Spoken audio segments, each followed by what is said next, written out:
is. Michael, where are you? Hey. Joined by members of the Congress, including Ed Markey of Massachusetts, who, by the way, thought this was an important idea a long time ago and talked about dealing with the climate core. One needed one. Ed, we owe you a lot, pal. We owe you a lot. And Senator Bernie Sanders of Vermont, who understands what beautiful territory looks like up in Vermont and has done everything in his power to protect it. Bernie, you're the best. And Representative Ocasio-Cortez of New York, you know, I learned a long time ago, listen to that lady. Listen to that lady. We're going to talk more about another part of the world, too, real quickly. Look, joined by all of you advocates and community leaders, this is a good day. It's fitting to be here in Prince William Forest Park. On March 31, 1933, during the Great Depression, President Franklin Delano Roosevelt created the Climate Conservation Corps, which is talked about a little bit, to put Americans to work to conserve our country's natural resources. Thousands of young Americans from the Civilian Conservation Corps built this park, providing jobs, recreation, hope, and healing at the time. We know today we face another kind of existential threat. It requires equally bold and clear action. As president, I've seen the devastating toll of climate firsthand. Since I've been president, I've flown over all the major fires and the thousands upon thousands of acres that have burned flat by wildfires, more acres than the entire state of Maryland combined. I met with families whose homes are wiped off the map by devastating hurricanes, floods, and storms. Last year was Earth Day's hottest day on record. And over the last 2 years, natural disasters and extreme weather in America have caused $270 billion in damages. And the impacts we're seeing, decades in the making, because of inaction, are only going to get worse, more frequent, ferocious, and costly. But since Kamala and I took office, we've been acting, and today I'm proud to announce 2 major steps forward. The first, energy costs are among the biggest costs for families to budget, particularly poor and middle-income families. In fact, low-income families can spend up to 30% of their paychecks on their energy bills. It's outrageous. To reduce family energy costs for folks with low and moderate incomes today, the Environmental Protection Agency will invest $7 billion from our Inflation Reduction Act in a new program called Solar for All. It will award grants, 60 grants across the country to states, territories, tribal governments, municipalities, nonprofits to develop programs that enable low-income and disadvantaged communities to benefit from residential solar power. And it's a big deal. This new Solar for All program means that 900,000 households, 900,000, will have solar on the rooftops for the first time and soon. Millions of families will save over $400 a year in utility bills, and that's $350 million nationwide. My dad said it matters what's there at the end of the paycheck, but the month is out. Do you have anything left? It means we'll cut more than 5 million metric tons of carbon pollution annually. And folks, Solar for All will give us more breathing room and cleaner breathing room.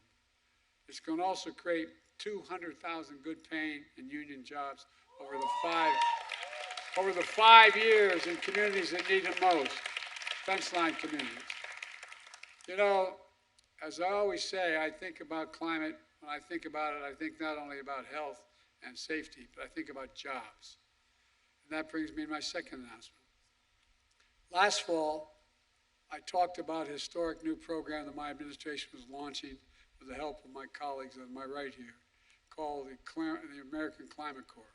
As I said, and I'm not being solicitous, Ed Markey talked about that long before. It's patterned after the Civilian Conservation Corps and the Peace Corps and AmeriCorps. Like them, it brings out the best in young people to do what's best for America. And will put tens of thousands of young people to work at the forefront of our climate resilience and energy future, clean energy future. Today, I'm proud to announce that Americans across the country can now apply to become the first members of the American Climate Corps. We're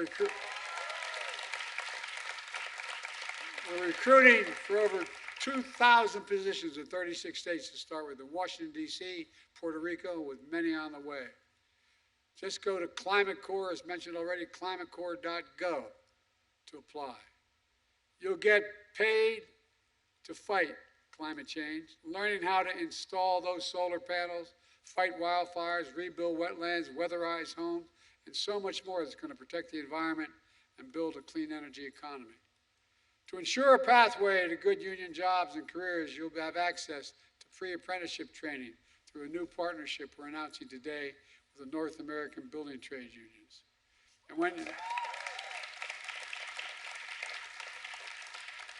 as you may remember, when I announced in 2020, I initially didn't announce my climate position until I talked to the unions, because unions were all, again, they thought climate cost them jobs. Well, guess what? IBW stepped up, and they all stepped up, and now our strongest support comes from unions. When you finish your service, you finish your term of service, you'll also be eligible for a streamlined path to federal government jobs related to climate and clean energy. We're also announcing a new collaboration with Bloomberg Philanthropies that puts American Climate Corps members in energy communities like former coal mining and communities, power plant communities that have powered our nation but have been fence line communities and hurt very badly for generations.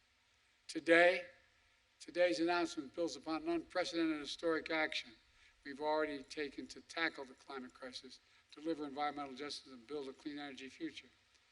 Just look at the last few weeks alone. To ensure clean energy, we issued new standards for chemical plants that emit toxic pollution. Now it's ending. And because of the Clean Air Act, we're going to reduce the number of people at risk for cancer in fence-line communities who have been smothered for decades by pollution by 96%, according to the studies. By the way, parenthetically, you know, my state of Delaware, which everybody thinks is a wealthy state, I live in a place called Claymont, Delaware. It's in that arc that goes up into Philadelphia, into Pennsylvania, and to the Delaware River. More energy plants, more oil refineries than anywhere, including Houston, Texas.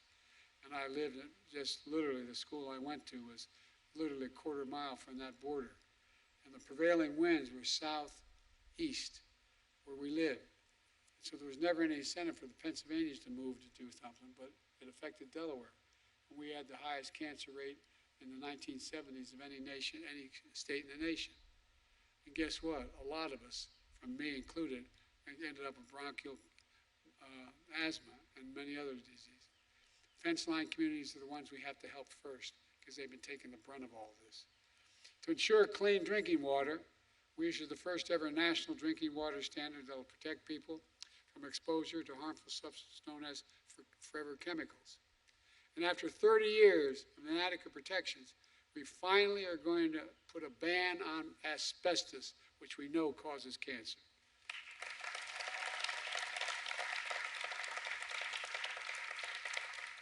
It's all part of a plan to reassert America's climate leadership. We rejoined the Paris Agreement and sparked a domestic clean energy manufacturing boom, providing incentives for 80,000 farmers to implement climate-smart agricultural practice. So plant what absorbs carbon from the air and pay them for doing it.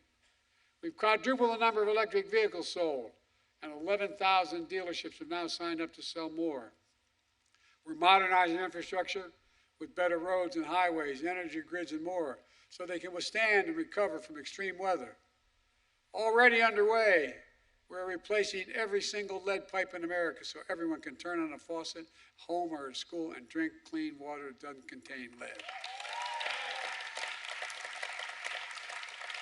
We're also reducing flood risk for communities, improving drought resilience, and conserving 41 million acres of our most precious and sacred lands and water. I committed that I'm going to try to take of all non-developed land and waters, we're going to take 30% of it by 2030 and make sure it is conserved, period. We're well on our way. We've already attracted nearly $700 billion in private sector investments, in advanced manufacturing and clean energy, creating tens of thousands of jobs here in America.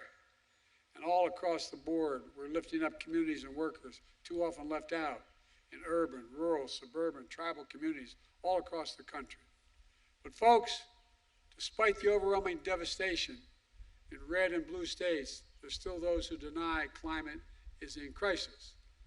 My MAGA Republican friends don't seem to think it's in crisis. They actually want to repeal the Inflation Reduction Act, which provides the funding for a vast majority of these projects, and roll back clean air, protections for clean air and clean water. And I'm not going to go into it now, but I'm not making it up. It's real. Just listen to what they say. Anyone in or out of government who willfully denies the impacts of climate change is condemning the American people to a very dangerous future, and the world, I might add. They want to take us backwards, sideline our workers, let China and others lead the race for clean energy. I'm determined, absolutely determined, that we move forward. We move forward. Let me close with this. In 1933, and it was referenced by the Congress lady, that when Roosevelt outlined the Civilian Conservation Corps, he said, quote, and I'm quoting, "More important than the material gains will be the moral and spiritual value of such work." He always put it in the context that went beyond just what the immediate need was.